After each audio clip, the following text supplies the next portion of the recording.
தட்டி கொடுத்த எம்ஜிஆர். முன்னாள் மாநகராட்சி மேயர் சைதை துரைசாமி அவருடைய பேட்டி தான் இது. தினத்தந்தியிலிருந்து தான் நான் படிக்கிறேன். ஆமாம், உடனே பாராட்டு வகையில் என் முதுகில் தட்டி கொடுத்த புரட்சி தலைவர். Very good. யார் என்னிடம் இந்த விதி குறித்து கேட்கவில்லை, நீ மட்டும்தான் கேட்டு இருக்கிறாய். நான் இப்படி ஒரு விதி உருவாக்குவதற்கு முக்கியமான காரணம் இருக்கிறது என்றவர் அந்த விதி உருவாக்கப்பட்ட நோக்கம் குறித்து முழுமையாக விவரித்தார். அவர் விளக்கிய பிறகே அதன் பின்னே இருந்த சூட்சுமத்தை உணர்ந்தேன். என்னுடைய தலைவர் எப்படிப்பட்ட சிந்தனையாளர், தீர்க்கதரிசி, அரசியல் ஞானி என்று எண்ணி வியந்து வியந்து பெரு மகிழ்ச்சி அடைந்தேன்.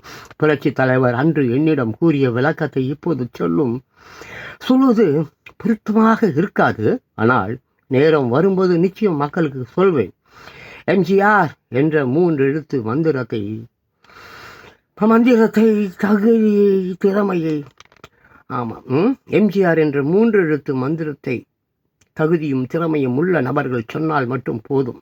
ஜாதி, மதம், பணம் போன்ற எந்த பின்புலமும் இல்லாமல் தேர்தலில் உள்ளாட்சி மன்ற பிரதிநிதிகளில் இருந்து சட்டமன்ற, நாடாளுமன்ற அமைச்சர்கள் வரை உருவான வரலாறு இவரால் மட்டுமே சாத்தியமானது. இப்படிப்பட்ட அங்கீகாரத்தை இவருக்கு மட்டுமே மக்கள் கொடுத்தார்கள். தெய்வ பிறவியாக, அவதார புருஷராக காலத்தை வென்று இன்றும் வாழ்ந்து கொண்டிருக்கும் எம்ஜிஆரின் பிறந்த நாளை மனிதநேய நாளாக கொண்டாடி மகிழ்வோம்.